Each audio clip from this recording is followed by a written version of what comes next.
Hey folks, Jamin here. Want to take an opportunity to share with you this story from Brandon and Tara Swanner. Brandon and Tara adopted their son Chandler from South Korea about 5 years ago, and they just have a great story of God's faithfulness in their lives. And so, as we prepare for Every Child Initiative weekend coming up on November the 7th, we wanted to just hear a little bit about their journey. So, Brandon and Tara, thank you so much for joining us on this. Hey, why don't you tell me what was it that got you to a place where you felt like you knew that it was time to take the next step and actually move forward in adopting Chandler? So there were a lot of small steps.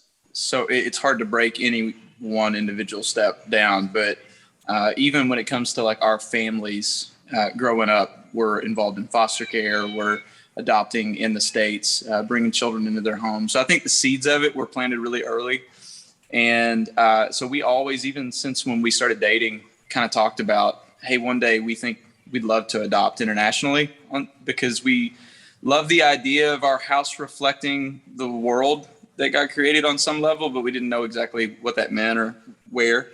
And ended up being a part of a church in Kentucky that we were at before Summit, where we were just surrounded by families who had adopted both in the city, in the States, and internationally. And so it was just really normal to have a lot of, to have a child from somewhere else in the world in your home in our church. And so that made it feel safe. And we were surrounded by a bunch of people who had been there. We knew that would walk with us. That meant a lot. But then a pretty specific story happened that Tara was involved with. It kind of led us to specifically take the actual step toward adopting. So I'll let her share that one. Well, it's kind of funny because we, like you said, we always wanted to adopt, and we kind of instilled that into our children. Like, we want to adopt one day, we want to adopt one day. And Brandon had actually approached me at one point. It was like, hey, you ready? And I'm like, nope, because the children were getting older and they were independent. Brandon was busy and we had no money. And so it just did not seem like, that we should, or, it was all the questions. And so actually our children kept pushing us, when are we going to do this? When are we going to do this? And so I took a trip with Taylor. It was like a children's camp. And someone had sent me a picture of a little boy that said, if you have your home study, he needs a home. And that just kind of got my heart beating again for adoption. And I just had a very serious conversation with the Lord that night. And I surrendered and said, okay, let's do this. And so we hit the ground running, and within 30 days had our home study complete. Wow. That's awesome. Yeah. Who did most of the talking in that conversation? You or the Lord? He did, really. He was like, do it. And I said, okay. All right, there we go. So why don't you just tell us, how's the Lord, maybe just one way or a couple of ways that the Lord's shown himself to be faithful, whether it was back then 5 years ago or over these last couple of years?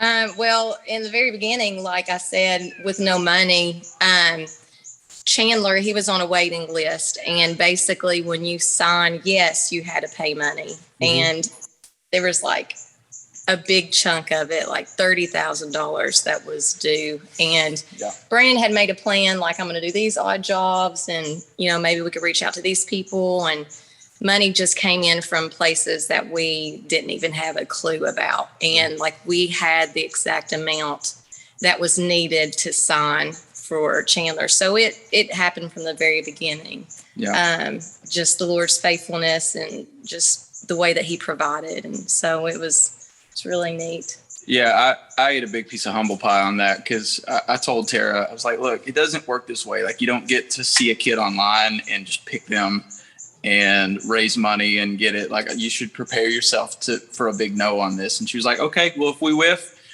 that's fine. But I just feel like God's going to do this. And so I was kind of like inside thinking, I don't know, she's going to get her heart broken. And then so we made a list of 10 people we were going to sit down across the table who, friends who had means that could help us. And before we went to a single one of those 10 people, God provided without a single person on those top 10 people we would have asked, given $1. And the last chunk came just like a huge surprise. Tara was spending time with a friend and just shared, we're $12,000 away. And like just before she left their house, had a $12,000 check to finish us off. And I think we did it in like 10 days. Yeah. I mean, it was like within the first week. And it wasn't just money. It's a scary thing to adopt. Sure. And for a lot of people in the church to confirm, hey, we think you should do this and buy in on it was a really big part of our just feeling confident about it. Okay, we're not crazy. Other people who are wise are thinking that we're doing the right thing here. So that helped a lot. That's awesome. I love that. Just, and you hear stories of that over and over again, the way that the Lord provides for folks. And if he calls you to it, he's got all the resources you need. Right. And so might even be some folks who are watching this right now who are maybe feeling a stir to adopt, maybe internationally or here domestically, and you wonder about the money. And what we would just want you to know is if God calls you to something, he's going to give you the grace and the strength and the resources to actually walk that journey out, just like he's done with the Swanners. Summit's a place that's filled with people that have adopted or fostered or cared for vulnerable children in one way or another.